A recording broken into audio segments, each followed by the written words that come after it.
Hello, and thank you for joining me on today's video blog. So today we're going to discuss what do you do when you get a low ball offer on your house. Unfortunately, it is out there. It does happen. Low ball offers do exist, and even good people get them from time to time. So what do? We have a lot of different guidance and strategies on the low ball offer.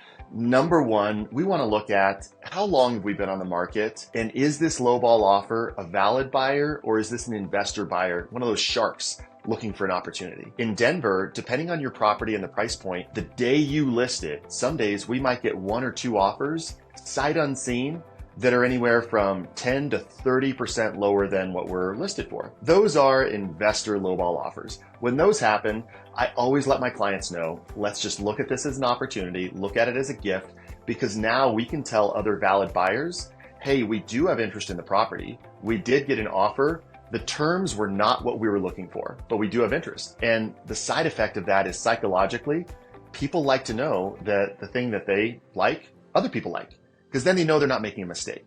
They know that, well, I'm not the crazy one who likes that, no one else does. So number one, use the lowball offer to your benefit. Number two, let's say we get a lowball offer, but it's a reasonable lowball offer. One of the things that we look at with lowballs is the difference between percentage and dollars. Because oftentimes, let's say you're listed at $1 million. If you get an offer in for $950,000, well, that's $50,000 off. That's huge. Yet percentage-wise, that's 5% off.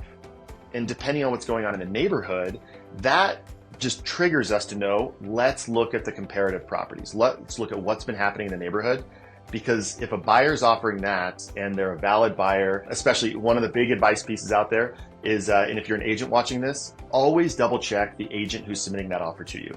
Is that an agent who is very experienced, has lots of transactions, lots of success? Or is that an agent who maybe is newer and doesn't necessarily know? So you might need to educate them along on the value and all the benefits of this property.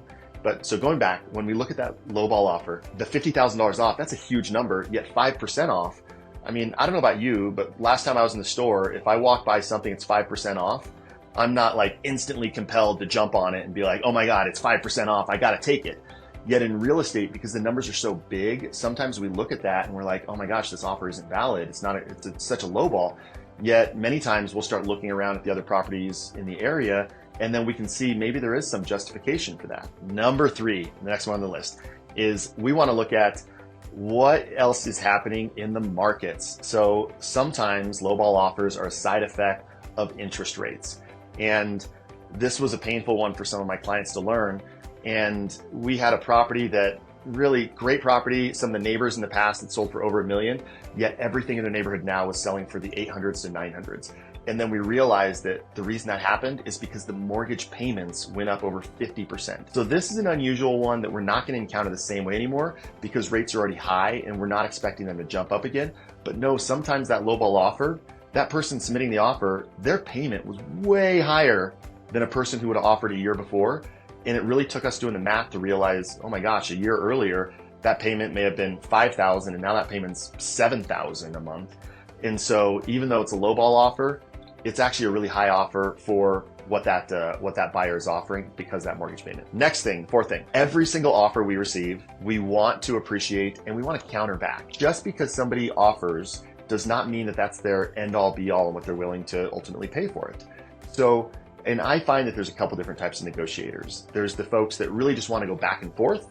And then there's the folks that they may actually submit an offer and they're happy walking away, coming back days, weeks later. And if it's there, then they'll entertain it. But most folks are kind of the back and forth.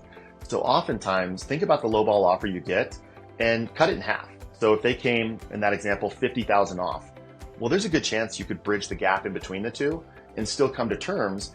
And then even though it's $25,000 off, that's only 2.5%, and which in today's markets, not necessarily too bad. So something else to consider is always look at countering. Look at the terms, counter it back. And then the final thing when somebody submits a lowball offer is what are other terms that you might be able to address there?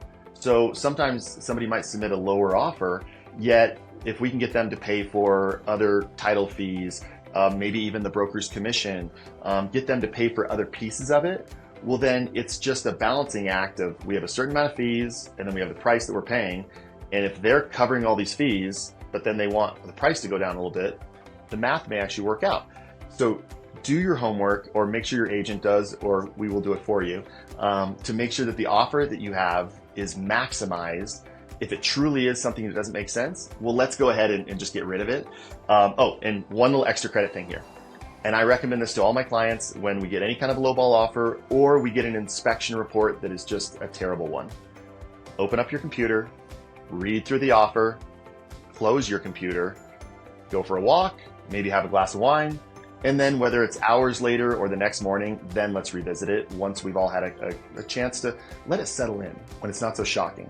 Because sometimes when we look at the history of those offers, if it's the second or third offer that came in and they're all low, well, then it might seem a lot more reasonable, especially after being able to sleep on it a little bit. Yet, of course, we still want to look at those other techniques and probably counter back.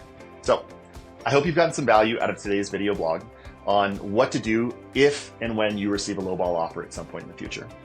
If you've gotten value, please give us a like, please follow. If you have any suggestions for future blogs, please comment, and we'd be happy to consider that. And maybe you'll see it on the next video blog. And until then, stay safe, stay healthy, and I look forward to connecting with you again.